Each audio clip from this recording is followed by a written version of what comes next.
Hi, this is Laura Bellambini. I'm at Red Paint Studio, my home studio. I'm just outside of Albuquerque, New Mexico, in Corrales.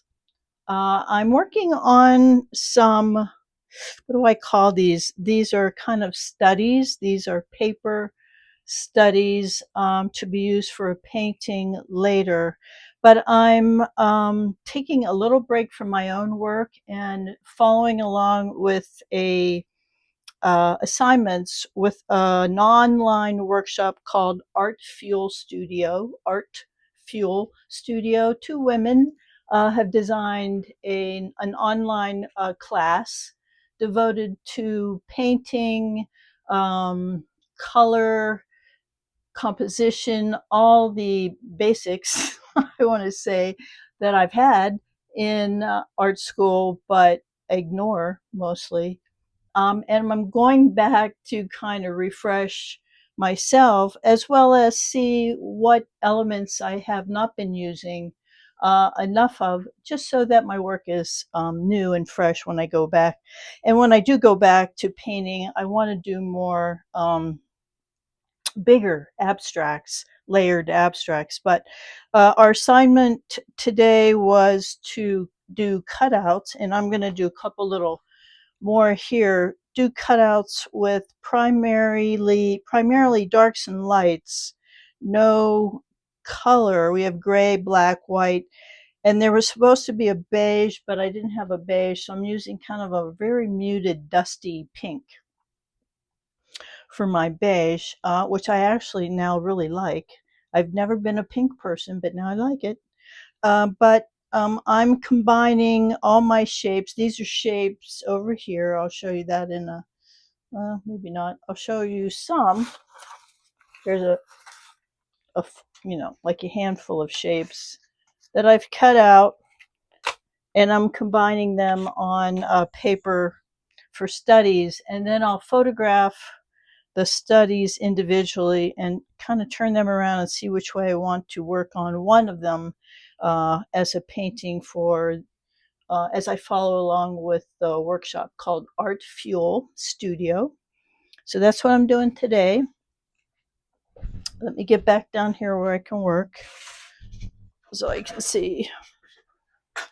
I think one of the things, oh, see, I like that already. One of the things you learn from this exercise is like right away, I liked this one, but I also realized that it's very, you know, I've lived in the desert for 10 years, and it's probably taken this long for the desert landscape and colors to actually really sink in. And this to me looks very deserty. So does this one. So does this one. This one looks a little more just plain abstract, which I like too. But again, I already had some of these shapes cut out because I use a lot of stencils in my big work. So I've already had some of these. I added a couple more kind of squiggly shapes because I didn't have a lot of round edges. So I cut out a couple of pieces that were just round edges so I could play with them a little bit more. And while I'm taking the workshop, online workshop, it works out for me right now, first of all, because with all the world a mess. Yes, it's a mess out there. It's good to have some project in the studio to work on, to concentrate on, as well as I'm probably, more than likely, moving to a new studio space in October, a bigger studio space, so I can do bigger pieces of bigger paintings. And along with that, I wanted to have a couple of big paintings started so I can work on them when I move in there, which won't be till October, but which will be this. See, this one I like, but it looks too much like a boat. It looks like a boat. So that's kind of what I'm doing today, is playing with shapes. I mean, I would never, probably ever. This is not how I would go about doing an abstract painting, but I do recognize that certain shapes that I put together that I like this U shape, especially. These are kind of mountainy shapes, and I look out at the Sandia Mountains every day. It's pretty hard to ignore them because they're big and they're beautiful, and they change with the light every second. Every second, they're different. Um, those things are going to be embedded in any abstraction that I put together. But I just wanted you to see the thought process, and it's an ongoing process to do this. And I think what the online workshop is intended to do with this exercise is to not necessarily give me to change how I paint, but to maybe add a couple of things like simplicity. Don't try to do too much. I've always liked layering. I've always liked this U shape. I don't know why. So that when I go back to doing bigger paintings, bigger canvases, some of these thoughts. This is a kind of cool thing. This is a clear transparency that got paint on it. Some of the thoughts that I'm having in the collage design exercise will carry forward into my other work. So I was thinking the other day how I liked the transparency. I mean, you could glue this down onto a painting and actually have it become kind of like a collage. It could be part of the collage.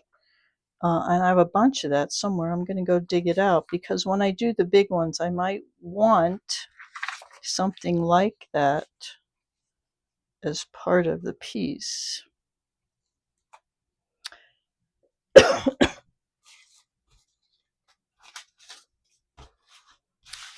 So that's kind of what I'm doing. I'm headed towards doing more abstract art and bigger in a new space.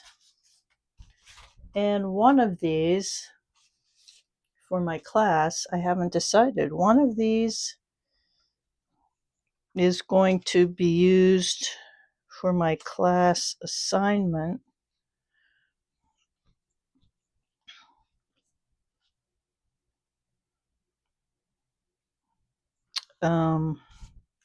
I think, from what I can tell, to do a painting following these, using these cutouts as a prompt. So I don't know. I kind of liked this, but don't know if I want more black. I need a piece of. I didn't have a whole lot of. I mean, I don't have a lot of. I have white paper, but I don't have like a cream colored paper, so I didn't really have anything else to add to that.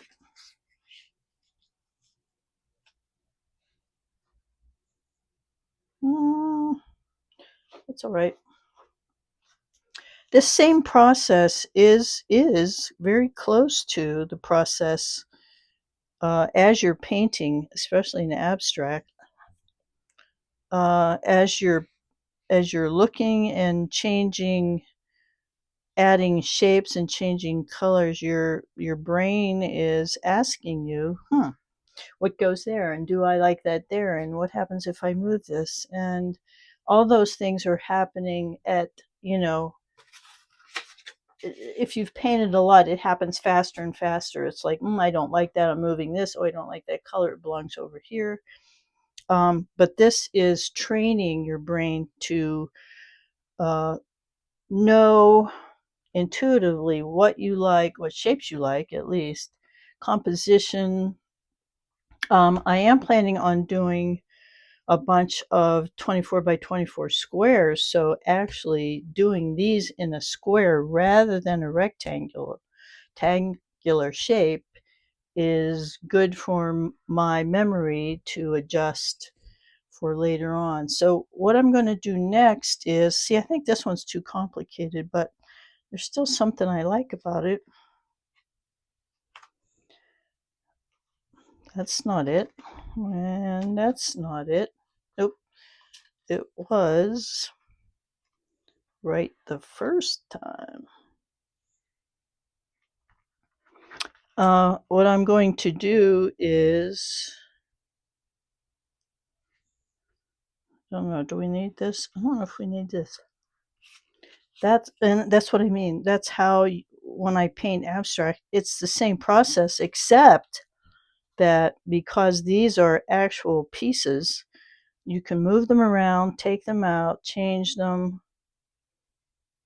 When you're painting, you have to paint over, it's a lot harder to add and detract when you're painting. I mean, you get used to that process, but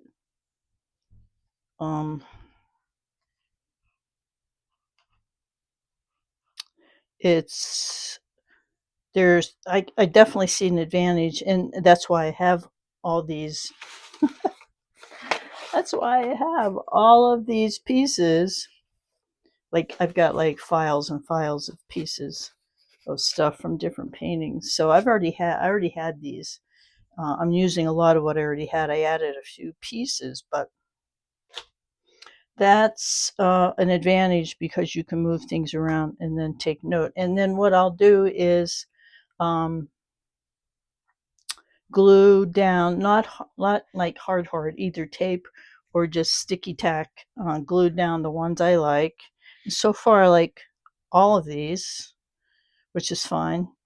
Photograph them on my phone so that I can actually turn them around and look at them in different ways. And then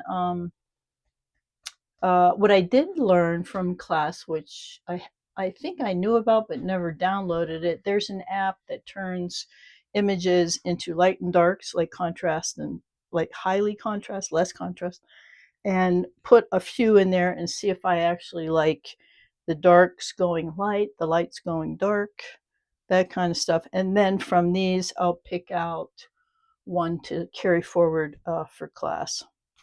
So that's what I'm doing. Fun. I like this one a lot now. This one's okay. This one reminds me of mountains. I like this because it's very contemporary for me. Definitely Southwest, definitely for me, Southwest, which I kind of like. But you can tell when you put it on your phone, if you take a picture, you can turn your picture around on your phone like that to see if there's a better, actually I really kind of like that one, if there's a better composition if you just turn it in a different direction. Still looks like a cactus to me, but I've got cactus on my brain right now too because I'm going to teach a class in the fall at the Art League in Albuquerque, and I'm thinking about big cactuses as well. And I will be on my way to Maine. I'll be on my way to Maine in the first week in September. I will have artwork and a little meet and greet at Hole in the Wall Gallery. That's in Raymond, Maine, right off of Sebago Lake, I believe. I'll be there for the afternoon on the 3rd, Wednesday. And September 5th, my friend Rebecca Ray and myself are having a 2-person show at Handworks Gallery. That is in Blue Hill, Maine, and that's right on the main street there on the corner Yes, still in the corner. That is September 5th. That's a Friday for their village First Friday, which will be really fun. I hope everybody I know comes out. I used to live in Blue Hill. One of my kids still lives in Southern Maine. So he'll come and we'll have a cabin at the lake for a couple of days, go swim and paddle, go fish, eat fish. Um, so a nice week in Maine. We could all use a little R and R. So thanks for watching.